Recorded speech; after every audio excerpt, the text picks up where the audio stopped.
The exact words she used were, "a washed-up nobody."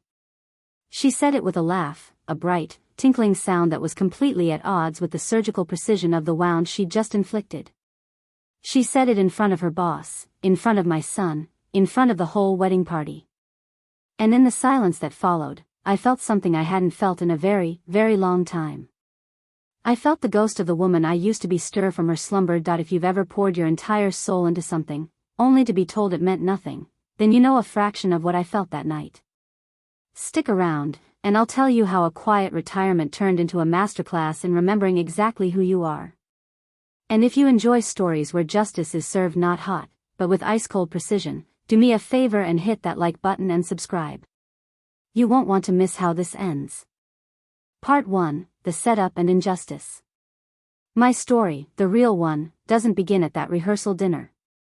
It begins 35 years earlier, in a cramped garage that always smelled faintly of motor oil and burnt coffee. It was just me and my husband, Mark. We had a dream, a handful of maxed-out credit cards, and an idea for logistic software that everyone, and I mean everyone, told us was impossible. Mark was the visionary, the one who could see the entire beautiful, intricate machine in his mind. I was the architect. I was the one who built it, line by line, late into the night while the rest of the world slept. We called it Carver Innovations. For the first 5 years, it was our only child. We missed weddings, we skipped vacations, we poured every ounce of our lives into its foundation. I remember Christmases spent troubleshooting server crashes, our anniversary dinner eaten out of takeout containers on a desk littered with blueprints. There were moments of sheer, bone-deep exhaustion where I'd look at Mark, his face pale under the fluorescent lights, and wonder if we were insane. But then he'd smile, that slow, steady smile that always reached his eyes, and say, "We're close, Linda.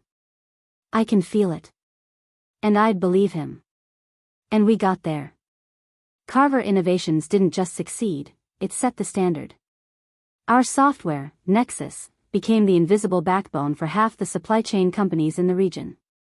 We weren't a flashy tech startup with beanbag chairs and kombucha on tap. We were the serious, reliable engine that made everything else run. I was CEO, not because I craved the title, but because I knew every bolt and gear of that company better than I knew myself.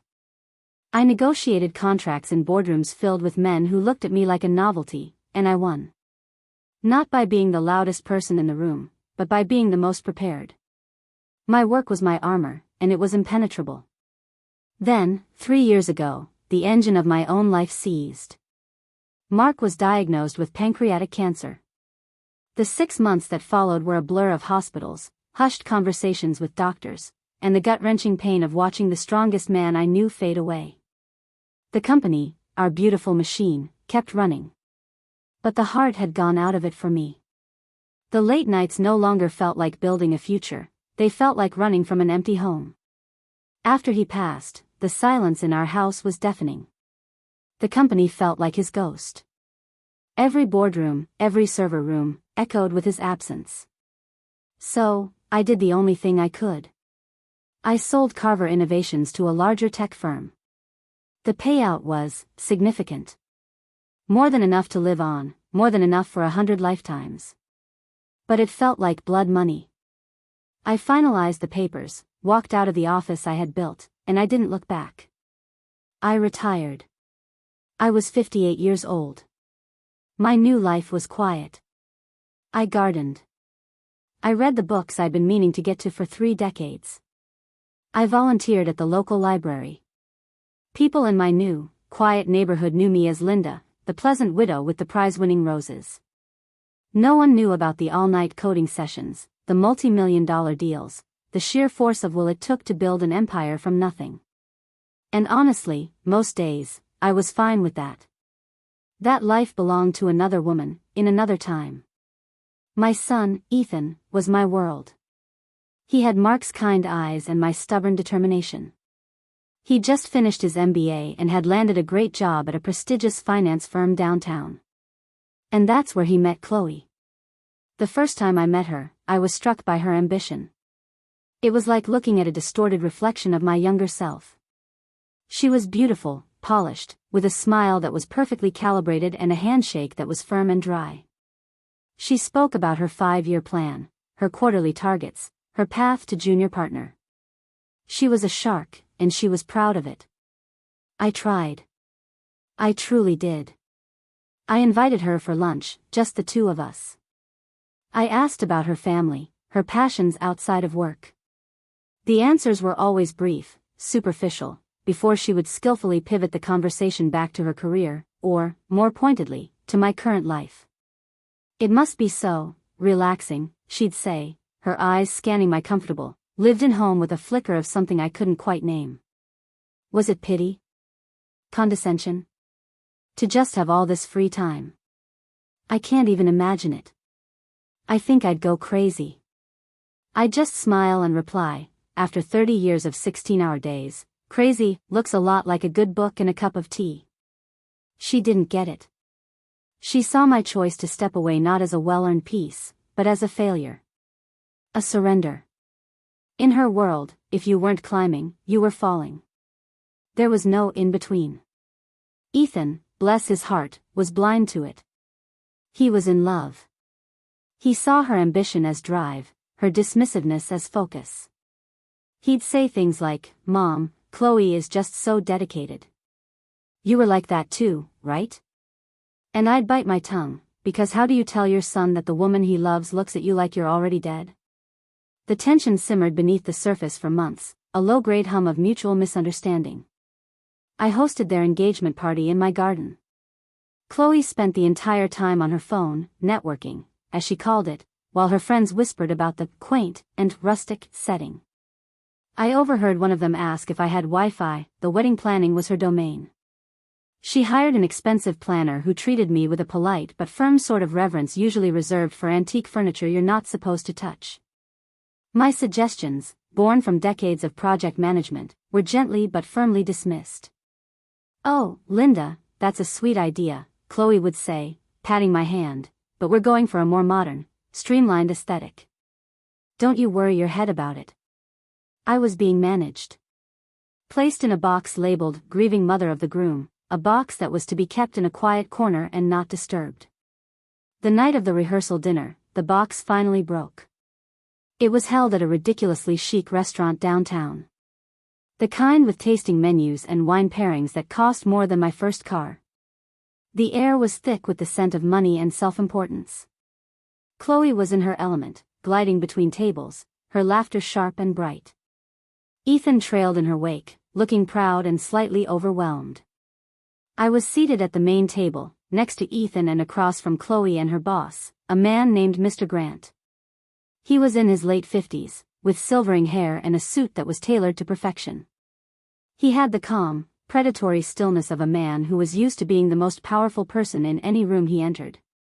Chloe was practically vibrating with the need to impress him. She spent the first half of the dinner regaling him with stories of her recent successes, dropping names and acronyms like confetti. I mostly stayed quiet, sipping my water, a placid smile fixed on my face. I felt like an anthropologist observing a strange, foreign tribe. Then, during a lull in the conversation, Chloe turned her high-wattage smile on me. It didn't reach her eyes. Her eyes were cold, assessing. "Oh, Mr. Grant," she began, her voice carrying across the now quiet table. "I don't think you've been properly introduced to Ethan's mom, Linda." Mr. Grant turned to me, a polite, professional smile on his face. "A pleasure to meet you, Linda." I nodded. "You as well." Chloe let out a little laugh. "A performance. Linda here is retired," she said, gesturing vaguely with her wine glass. "She used to run some little shop or something before Ethan's dad passed. A little family business." My heart constricted. A little shop. 35 years. 100 employees. An industry-defining piece of software. A legacy.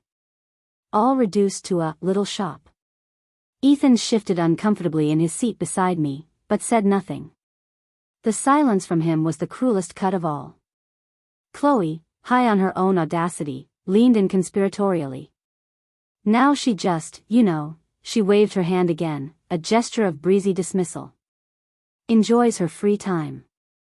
Traveling. Gardening. Must be nice, right? She then looked directly at me, her smile widening into a predatory grin, and delivered the final, killing blow. Must be nice being a washed-up nobody, right? She giggled, a sharp, artificial sound.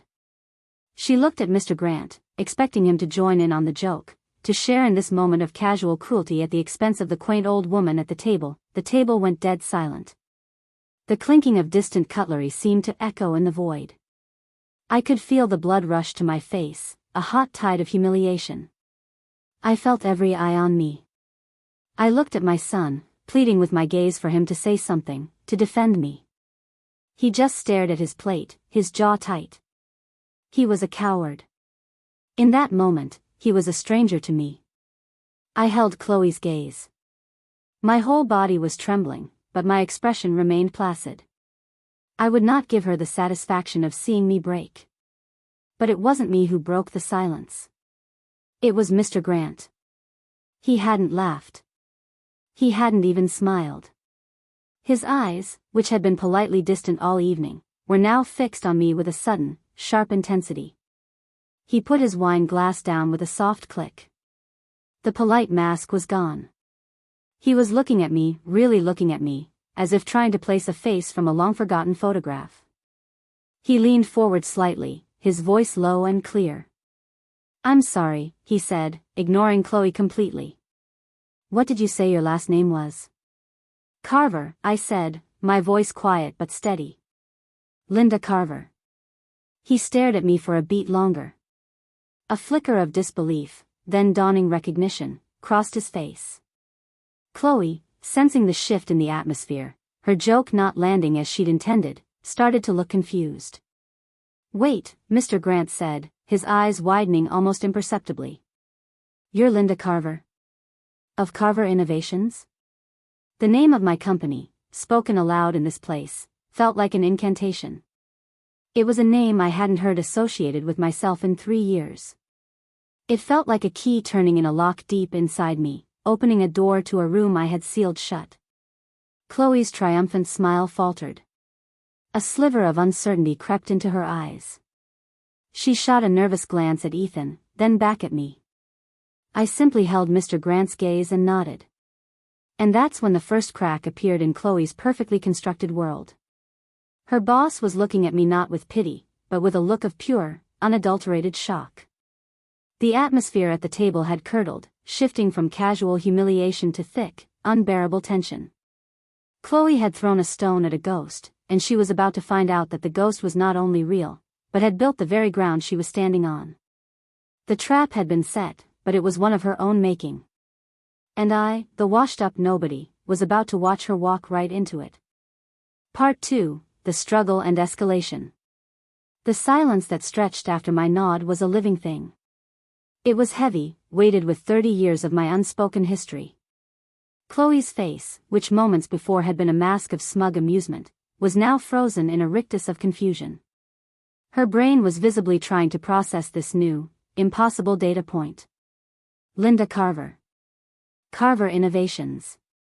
The names meant nothing to her, but they clearly meant something to the man who signed her paychecks. Mr. Grant, however, completely ignored her. He was still locked on me, a slow, disbelieving smile spreading across his face. It was the smile of someone who's just stumbled upon a rare artifact. "I don't believe it," he said, shaking his head slightly. "Linda Carver. I read your profile in Forbes a decade ago. The quiet titan of logistics. You disappeared. Everyone said you just vanished after you sold the company." I offered a small, sad smile. "My husband passed away. The company it was ours. It wasn't the same without him." A look of genuine understanding and sympathy softened his features. "I'm very sorry for your loss," he said, and his tone was so sincere it was jarring after Chloe's plastic performance. "But my God. Carver Innovations. We still use a modified version of your Nexus platform. A little clunky by today's standards, maybe, but the core architecture? It's genius. Unbeatable. Chloe made a small, choking sound. She tried to reclaim control of the conversation, to steer her carefully crafted evening back on course. Well, this is just fascinating, she chirped, her voice a full octave higher than usual. Who knew? Ethan, you never told me your mom was such a businesswoman. She said the word businesswoman, as if it were a foreign species she was cautiously identifying. Ethan finally looked up from his plate. His face was a mess of emotions, shock, embarrassment, and a dawning, horrified guilt. He just shook his head, unable to form words.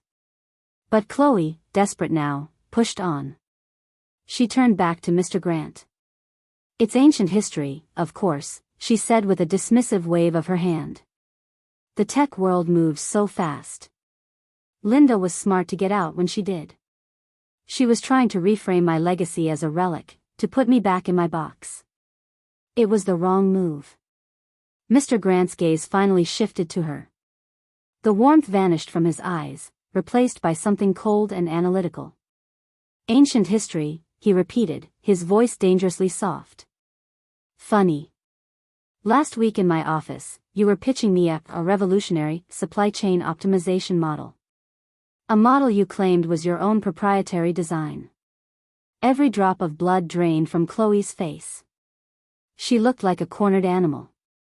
I was inspired by various market principles, she stammered, her hands gripping her napkin under the table. Were you? Mr. Grant said, his voice flat. He turned his attention back to me. Linda, your foundational patent was on predictive algorithmic shipping, wasn't it? Using historical data to anticipate demand spikes before they even happened. It was, I confirmed, my voice even. Inside, my heart was hammering against my ribs. I wasn't driving this, I was merely a passenger. The truth was the one at the wheel. Mr. Grant nodded slowly, thoughtfully. Then he looked back at Chloe, and his expression was one of utter contempt. Your proposal, Chloe. The one you've been working on for 6 months. The one you were hoping would get you a promotion. It's a plagiarized, watered-down version of Linda Carver's original work. Isn't it? The accusation hung in the air, sharp and lethal as a shard of glass. Chloe opened her mouth, then closed it. No sound came out. She looked at Ethan, her eyes wide with panic, pleading for him to save her. But Ethan was staring at me. And for the first time, I think he was truly seeing me. Not just as his mother, the quiet woman who potters in her garden, but as Linda Carver. The quiet titan. He saw the woman Chloe had tried to erase, and the shame on his face was agonizing to watch. Mr. Grant leaned back in his chair, the picture of calm authority. He picked up his wine glass and took a slow, deliberate sip. You know, he said to the table at large, I value ambition. I admire it. But I do not tolerate two things, arrogance and intellectual dishonesty. To display both, at the same table, directed at a woman who is not only your future mother-in-law but a legend in our field, it shows a profound lack of character. And judgment. He placed his glass down. Chloe, he said, his voice dropping to a formal, chilling tone. You can cancel our meeting for tomorrow morning. And perhaps it would be best if you took a few personal days. We'll have HR contact you on Monday to discuss your future at the firm. Or rather, the lack of one. It was a public execution, delivered with the quiet efficiency of a guillotine. Chloe just sat there, frozen, her perfect smile shattered. A single tear traced a path through her expensive foundation. And me? I just took a sip of my water. I didn't smile. I didn't gloat. I just watched. Because sometimes, revenge isn't an act. It's a revelation.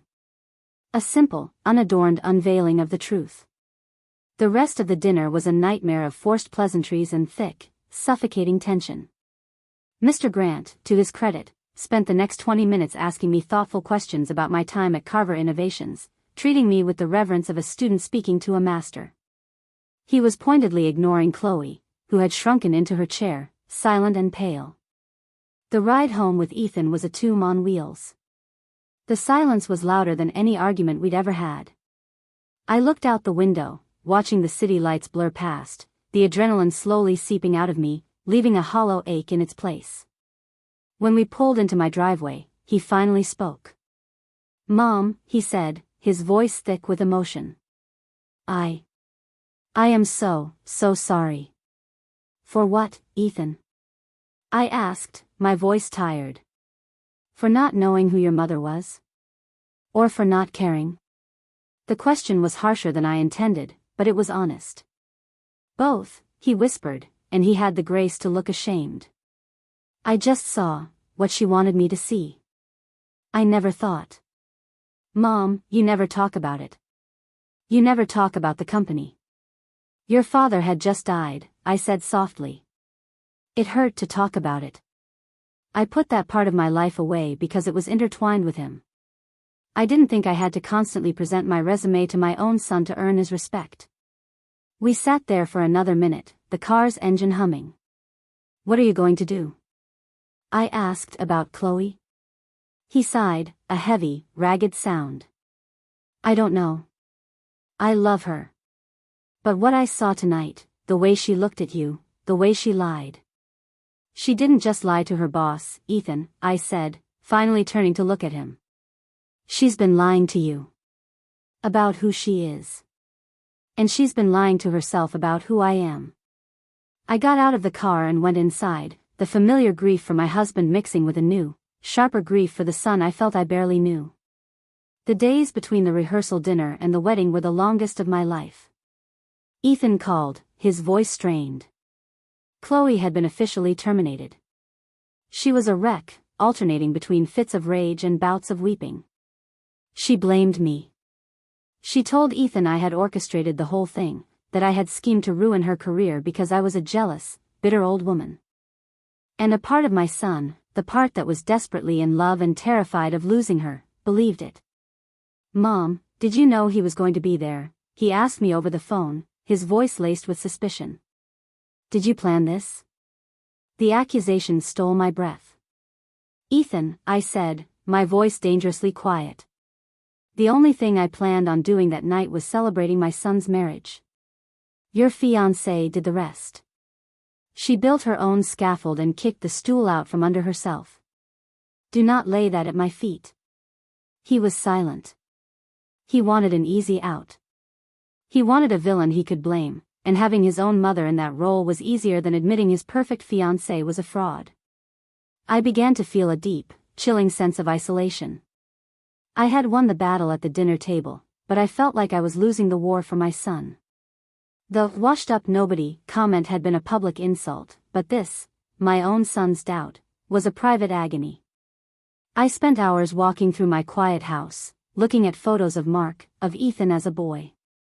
I'd run my hands over the spines of my old programming manuals, the business awards tucked away in a box in the study.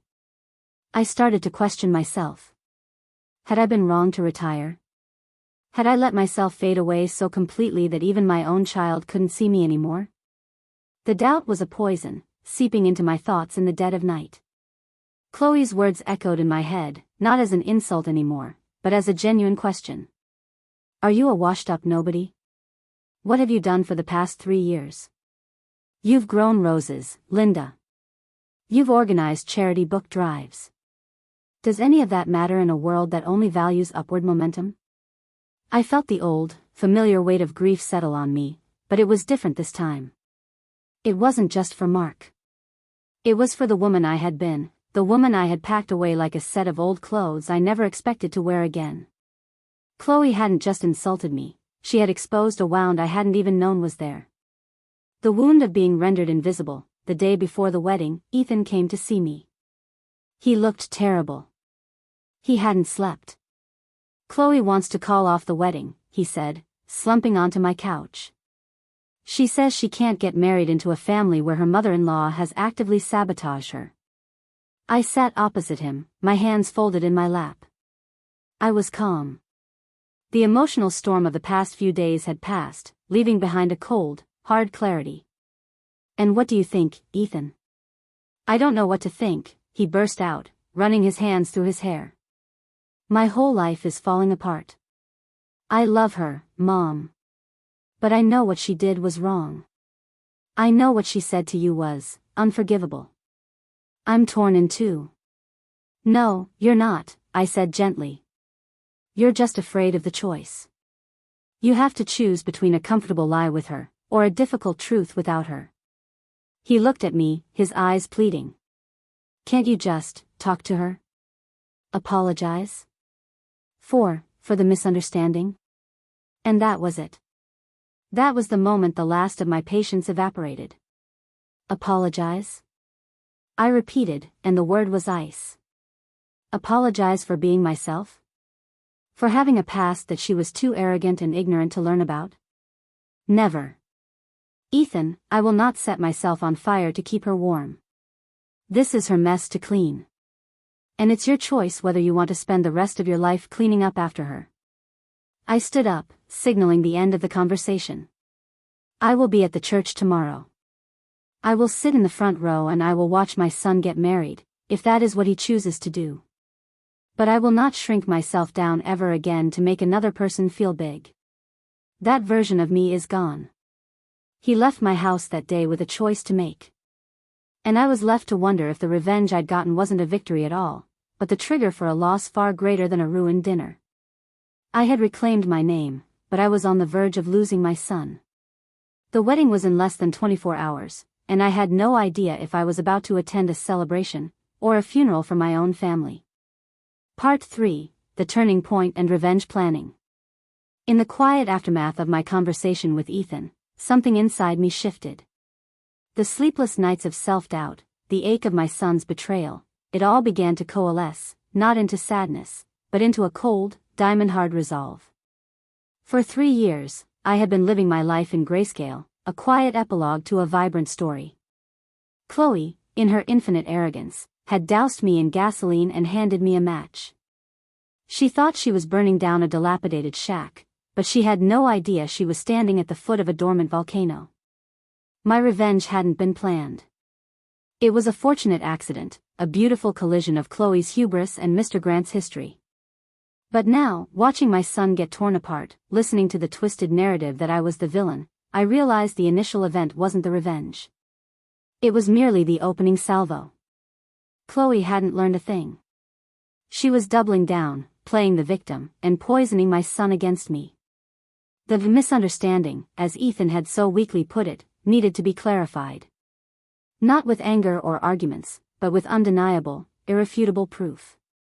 My objective changed. It was no longer about my own vindication. It was about opening my son's eyes. It was about showing him the true nature of the woman he was about to marry, in a way he could never again deny or explain away. The first thing I did was walk into my home office. It was the one room I had barely touched since Mark died. His favorite leather chair still sat in the corner. My old work computer, a custom-built tower with enough processing power to run a small country, was dormant under a thin film of dust. I ran my hand over the cool metal casing, and it felt like greeting an old friend. I sat down, hit the power button, and watched the screen flicker to life. The familiar hum of the fans was a balm to my soul. This was my cockpit. I had navigated entire industries from this chair. Navigating one narcissistic, 20-something finance bro would be child's play. My planning didn't involve complex schemes or whispered conspiracies. My greatest weapon had always been information. And I knew, with every fiber of my being, that Chloe's plagiarism wasn't a one-time mistake. It was a pattern. People like her don't just have one shortcut, their entire life is a map of them. I just needed to find the map. I started with a name, Sarah Jenkins. Sarah had been my VP of development for over a decade. A brilliant, fiercely loyal woman who I'd mentored from a junior coder into one of the sharpest executives in the business. When I sold the company, she left to start her own high-level tech consulting firm. We hadn't spoken in over a year, but our bond was one forged in the trenches of impossible deadlines and server fires. It was unbreakable. I called her. Linda Carver, she answered, her voice warm with surprise. To what do I owe the honor? Don't tell me you're finally bored of retirement and want to come take over the world with me. I laughed, a genuine laugh for the first time in days. Something like that, Sarah. I need some information. It's a personal matter. I told her everything. The little shop comment. The washed-up nobody. Mr. Grant. The plagiarized proposal. I left out the part about Ethan, the pain of that was still too raw to share. When I finished, there was a long silence on the other end of the line. That little, Sarah began, her voice tight with fury, is lucky she's not in my line of sight right now. Linda, I'm so sorry you went through that. Don't be sorry, I said, my voice hardening. Be useful. You consult for a lot of firms downtown, right? You hear things. What do you know about Chloe Evans? I could almost hear the smile in Sarah's voice. Oh, I know the type. All shine, no substance. Let me make a few calls. The tech and finance worlds are smaller than you think. Everyone leaves footprints. Give me a few hours. While I waited, I did my own digging. I was a ghost, a digital phantom with a skill set Chloe couldn't even comprehend. I wasn't hacking, nothing so crude. I was simply researching. I looked into her academic history, her previous employment. I scoured the source code repositories for the university projects she listed on her professional profile. It was like following a trail of digital breadcrumbs. And I found it. Her master's thesis. The one that had won her a university-wide award for innovation. The topic, Next Generation Predictive Analytics in Financial Markets. It was dense, filled with complex algorithms and data models. To a layman, it was impenetrable. To a tenured professor with 100 other papers to grade, it was impressive. To me, it was strangely familiar. I pulled up the source code from one of my own experimental projects at Carver Innovations from 7 years prior. A side project I had named Cassandra. It was a model designed to predict market fluctuations based on shipping volume, a concept that was revolutionary at the time. I had never patented it, it was purely for internal use, a tool to give our clients an edge. The code was stored on my private, encrypted servers, which I had maintained even after the sale. That I put her thesis code and my Cassandra code side by side on 2 monitors. My blood ran cold. It wasn't just similar. It was a direct lift. She had changed variable names, added a few superfluous functions to obscure the structure, and written a new abstract full of buzzwords, but the core logic, the elegant, intricate heart of the algorithm, it was mine. It was Mark's and mine. How? How could she have gotten it? Then I remembered. 3 years ago, right after Mark's diagnosis, Ethan had brought her to our home for the first time. I was distracted, grieving, barely present.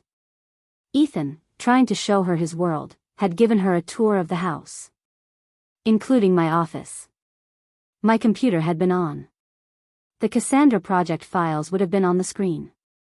A curious, ambitious person could have easily copied the key files to a flash drive in the few minutes they were left alone.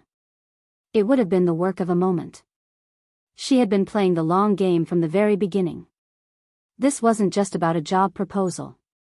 She had built the very foundation of her career on my intellectual property. On my life's work.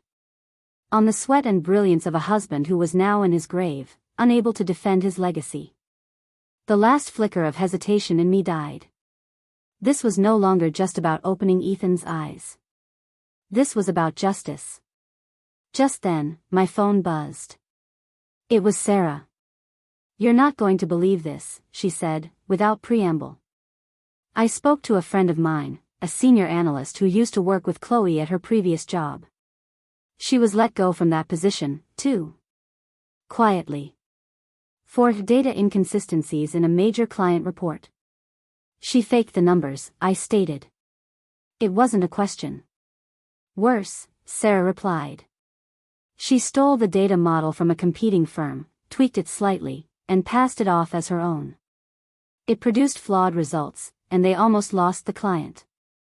The firm buried it to avoid a lawsuit. They just wanted her gone. The girl doesn't have an original thought in her head, Linda. She's a parasite. I looked at the 2 pieces of code on my screens. A parasite. That's exactly what she was. She'd attached herself to my son, and she'd been feeding on my legacy in the shadows for years. The plan came to me then, fully formed. It was simple. It was elegant. And it was devastating. The wedding was the next day. Chloe was already on shaky ground, her career in flames. She would be fragile, desperate to project an image of success and happiness. The wedding itself was her last-ditch effort to prove she was winning. I wasn't going to ruin the wedding. I wouldn't do that to Ethan, no matter how angry I was. No, I was going to give her the wedding. I was going to let her have her perfect day, walk down the aisle, say her vows. I was going to let her stand in front of all her friends and family and believe she had secured her victory. The revenge would come after. At the reception. I spent the next few hours preparing. I compiled a simple, elegant dossier. Page 1 was a side-by-side comparison of the core algorithm from her award-winning thesis and my Cassandra code, with the identical sections highlighted. The timestamps on my source files predated her thesis by 4 years. Page 2 was a sworn affidavit from Sarah's contact at Chloe's old firm, detailing the real reason for her departure, anonymized, of course, to protect the source, but the details were damning. Page 3 was a copy of the proposal she had submitted to Mr. Grant, which he had, in a moment of professional courtesy and quiet fury, forwarded to me after our dinner that I printed 3 copies. 1 for Ethan. 1 for Chloe's parents, who were lovely, unassuming people and who I suspected had no idea who their daughter truly was. And 1 for Mr. Grant, just in case he was in attendance. I sealed them in 3 crisp, cream-colored envelopes. Nothing fancy. The contents spoke for themselves. The morning of the wedding, I woke up with a profound sense of calm. The storm inside me had passed. I looked at myself in the mirror. The face looking back wasn't a washed-up nobody. It wasn't just a grieving widow or a quiet gardener. It was Linda Carver. And Linda Carver always finished what she started. I got dressed in a simple but elegant navy blue dress. I put on the pearl necklace Mark had given me for our 25th anniversary. The 3 envelopes were in my purse. I drove to the church. I was ready. I didn't know if my son would choose me, or if he would choose her. I didn't know if my family would survive the day. But I knew, with absolute certainty, that the truth would be heard. Chloe had wanted to erase my past. I was about to ensure it was the only thing anyone would remember. Part 4, The Execution and Fallout. The church was beautiful, filled with white roses and the soft, expectant murmur of guests. Sunlight streamed through the stained glass windows, painting the aisle in jewels of color. It was the perfect stage for a fairy tale. As I took my seat in the front pew, I felt a strange sense of detachment, as if I were watching a play for which I already knew the ending. My heart ached for my son, for the pain he was about to endure, but the cold resolve beneath it did not waver. Some lessons can only be learned through fire. Chloe was a vision in white. As she walked down the aisle on her father's arm, her smile was radiant, practiced, and utterly triumphant. She had survived the storm. She had convinced Ethan to stand here today. As she passed my pew, her eyes met mine for a fleeting second. In them, I saw not a hint of remorse, only a flash of defiant victory. She thought she had won. That was her second-to-last mistake. Ethan looked pale and drawn beneath his own forced smile. He looked like a man walking to his own execution. When he said his vows, his voice was thin, almost a whisper. Chloe's, by contrast, rang out, clear and confident. And when the minister declared them husband and wife, the kiss they shared was brief and strangely chaste.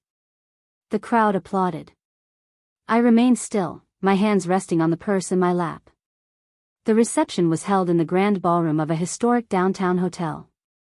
Crystal chandeliers glittered overhead, a string quartet played softly in the corner, and champagne flowed like water. It was the pinnacle of Chloe's ambition, a perfectly curated spectacle of success. She and Ethan moved through the room, accepting congratulations, their smiles stretched taut. I waited. I spoke with old family friends, accepted their condolences for Mark's absence, and deflected their questions about my quiet life. I was a model of pleasant, maternal grace. I let the toasts happen. Chloe's father gave a heartfelt speech about his wonderful daughter. The best man made a few awkward jokes. Then Chloe herself took the microphone. "I just want to thank you all for being here," she said, her voice shimmering. She looked at Ethan. "And to my wonderful husband, thank you for standing by me, through everything. You're my rock." Her eyes flickered towards me again, a tiny, almost imperceptible challenge.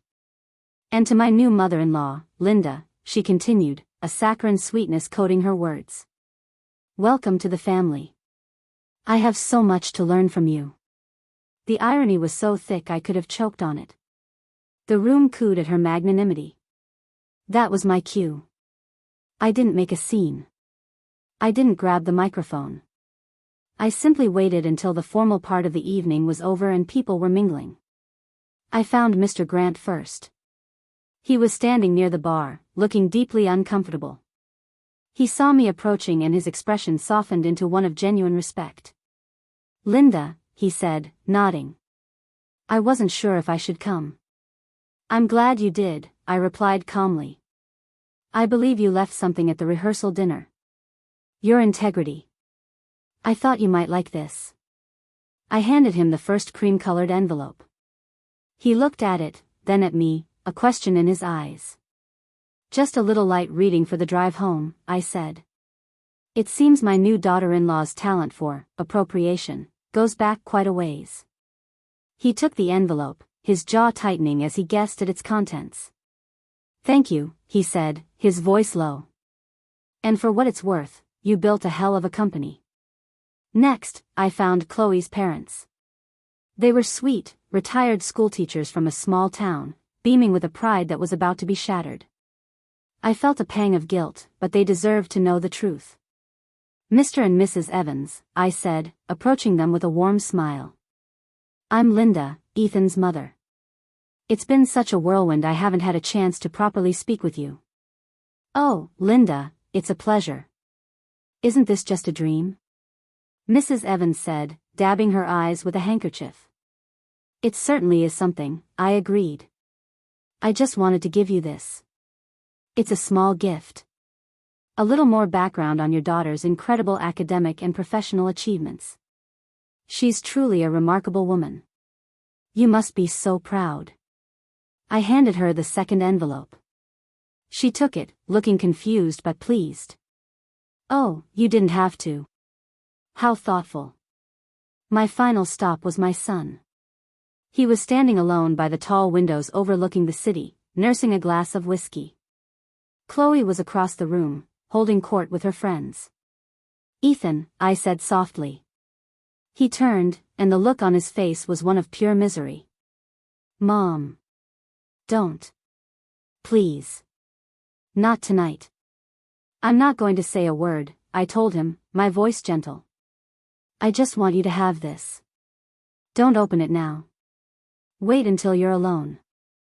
Wait until you're ready to stop being afraid of the truth." I pressed the final envelope into his hand.